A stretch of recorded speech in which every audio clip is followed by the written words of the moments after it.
ce que j'aime dans la transmission, voilà, de ce que vous transmettez comme d'autres, hein, c'est que la profondeur, enfin il y a la profondeur, mais c'est dans une grande simplicité. Et c'est incroyable cette difficulté qu'on a de faire que cette simplicité soit notre quotidien. La vie est simple. La vie est archi simple. Et c'est ça le chemin du dénouement de ce qui est noué en nous, c'est un chemin de simplicité, c'est-à-dire sans programme. Il n'y a effectivement rien à faire parce que dès que j'ai un projet, dès que j'ai une direction, ça vient de ma mémoire, toujours. Qu'est-ce que vous pouvez vouloir qui ne vienne de la mémoire? Alors on voit bien que vouloir, c'est vouloir le connu, c'est vouloir préserver, sauvegarder le connu. C'est toujours ça, vouloir. Tout ce qu'on veut, c'est pour défendre quelque chose que finalement on n'est pas. Une image de soi-même, une restriction de soi-même. Après, il y a tous les engrammes, enfin, j'appelle ça engrammes, toute l'éducation. Et c'est une question que je voulais vous poser, que j'avais un petit peu en tête. Finalement, ce vouloir qu'on a tous beaucoup dans notre éducation, et c'est pas une accusation, mais c'est quelque chose d'assez masculin. Et en plus, quand moi, qui épouse un métier masculin, c'est vrai qu'on veut réussir, on veut... C'est quelque chose qui est devenu la norme, quoi. Enfin, c'est même pas remis en question. On le voit même plus. On pense que c'est la normalité. Et on vit de façon anormale. On vit toujours tourné vers un autre moment que celui qui est là. On est toujours dans un espoir. Toute la journée, on est dans un espoir. Dans l'espoir de ce qui va arriver dans 5 minutes, dans 10 minutes, dans une demi-heure. Et vivre d'espoir en espoir, c'est vivre d'ajournement continuellement. Celui qui vit dans l'espoir, il vit en désespéré. Et pourquoi vit-il en désespéré? Parce qu'il ne sait pas voir ce qui est là. Moi, je dis que tel qu'on est là, sans projet, tranquille, si on ne sent pas une joie énorme couler, c'est pas normal. C'est un manque de sensibilité. C'est pas une critique, on est tous comme ça. C'est un manque de sensibilité, parce qu'on ne sait pas regarder. Alors on a besoin de sources extérieures, de stimulation pour se sentir vivre.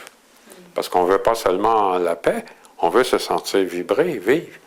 Alors, dès qu'on se met en route dans un projet quelconque, pardon, on va retrouver cette espèce de vibration, mais on perd la tranquillité. Alors là, on veut retrouver la tranquillité, puis on perd la vibration. On dirait que par manque de sensibilité, on ne voit pas ce qui est vibrant dans le repos, et on ne voit pas ce qui est tranquille dans l'activité. La vraie paix est dynamique, et pas statique. Et nous, on est toujours à la recherche d'une paix, d'une tranquillité statique, c'est-à-dire qui est quelque part dans une situation particulière. On cherche une situation idéale, un pays idéal, une ville idéale, un logis idéal, un job idéal, un mari idéal, une femme idéale, des enfants idéaux, un chien idéal, etc. Même une mort idéale, on idéalise sa mort, qu'on va mourir dans un lit, bien confortable, entouré des gens qui nous aiment. On va mourir en santé, en parfaite santé, avec quelqu'un qui nous tient la main pour nous dire « je t'aime, je t'aime ». Bon, et alors? Peut-être qu'on va mourir en voyant une flaque d'huile sous un camion. On veut tout idéal. On dépense une quantité d'énergie colossale tous les jours pour arriver, soi-disant, c'est un espoir sans cesse dessus, mais toujours renouvelé, dans cet espoir de trouver un ensemble de circonstances, une situation où ça ne va plus bouger et que là, ça va être tranquille. C'est notre imaginaire sur la tranquillité. Ah, c'est pas comme ça. On cherche ça, pourquoi? Parce qu'on a une image statique de soi-même. Hein? Comme des photos. Si on prend une photo, elle est vraie au moment où elle est prise. L'instant d'après, c'est fini, c'est plus vrai. C'est de moins en moins vrai. Et donc, ayant une image de nous-mêmes statique, on cherche une tranquillité statique. Et ça n'existe pas. La vie n'est que pur dynamisme, pur changement. Et c'est pour ça qu'on n'y arrive jamais à trouver la paix. La tranquillité est au moyeu de la roue. La roue peut tourner à la vitesse que vous voulez, le moyeu est tranquille. On est au moyeu de notre vie, en plein centre. C'est intéressant parce qu'en sanskrit, le moyeu d'une roue se dit K-H-A-K. C'est le même mot pour dire le ciel. C'est le moyeu de la roue. Le moyeu est tranquille, il est insubstantiel. Et il n'est pas matériel, le centre de la roue. C'est un centre, tout simplement. Mais parce qu'on se prend pour quelque chose, on a recréé, très tôt dans la vie, et on le recrée à chaque instant, une densité de soi-même, d'un quelconque soi-même. Et à partir de ce moment-là, on ne peut pas faire autrement que de chercher la tranquillité dans telle ou telle situation. Et il n'y a rien à manger dans les situations en termes de tranquillité. Ce n'est pas les situations qui nous dérangent, qui sont une source d'agitation. C'est moi dans les situations. C'est de me localiser dans les situations. Si je vois quelqu'un, tout de suite, ma mémoire va me mettre en rapport, va me mettre en situation par rapport à cette personne-là, cet objet-là, cette pensée-là, ce senti-là. Alors, à chaque fois, des milliers de fois par jour, je me mets en situation, je me relocalise, je redeviens quelqu'un, je refais une densité. Et là, c'est lourd. Je dis, les situations sont lourdes. Non, il n'y a aucune situation qui est lourde. Tout va bien, la vie est belle. Mais c'est moi, c'est une automutilation que je pratique sur moi-même à chaque instant. Je ne le vois pas. Si je le voyais, ça arrêterait tout de suite. Ça arrêterait tout de suite. C'est inutile, c'est très fatigant. Il n'y a pas l'histoire de, comme en vélo, vous savez, vous êtes un scientifique, cette fameuse force-là, on pédale et ça continue quand même. Admettons qu'on arrête de pédaler.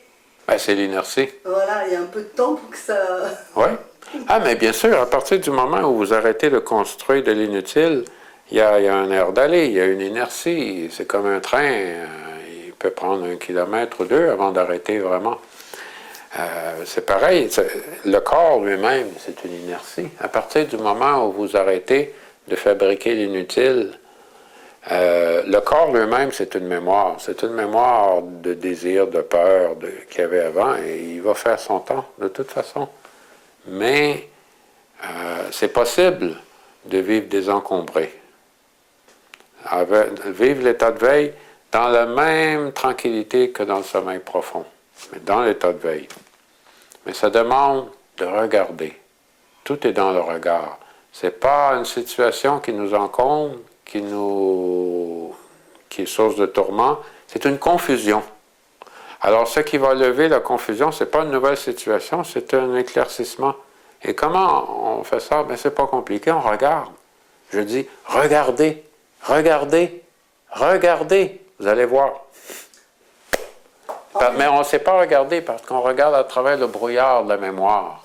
Tout de suite, regardez, je vous rencontre la première fois, je suis disponible, je suis tout ouvert, disponible. La deuxième fois, j'ai déjà une mémoire, j'ai déjà un acquis, j'ai déjà un savoir sur vous. Et imaginez la 100e, la 1000e fois, à ce moment-là, dès que mes yeux se posent sur vous, tout de suite la mémoire enclenche et régurgite le savoir. Et je me détourne, regardez le processus, on fait tous ça. Je me détourne de ce qui est là, vivant, et je me tourne vers ce qui est mort, figé, mon image de vous. Et c'est cette image-là, c'est à cette image-là que je suis attaché. La preuve, si un jour vous vous comportez de manière aberrante par rapport à l'image que j'ai, je ne vais pas vouloir adapter l'image, je vais vouloir vous changer pour vous ramener à l'image. On est toujours en train d'intervenir dans le monde, y compris son corps, son mental, pour sauvegarder l'image. Pourquoi on tient toutes nos images? Parce que toutes les images sont liées à l'image centrale, celle de moi-même, que je ne suis jamais allé examiner. Parce que si j'y vais, ça ne va pas tenir longtemps. On le sait. On ne veut pas y aller. On le sait. On sait très... Il y a quelque chose en nous qui sait et qui évite de regarder trop longtemps parce que le château de cartes va s'écouler.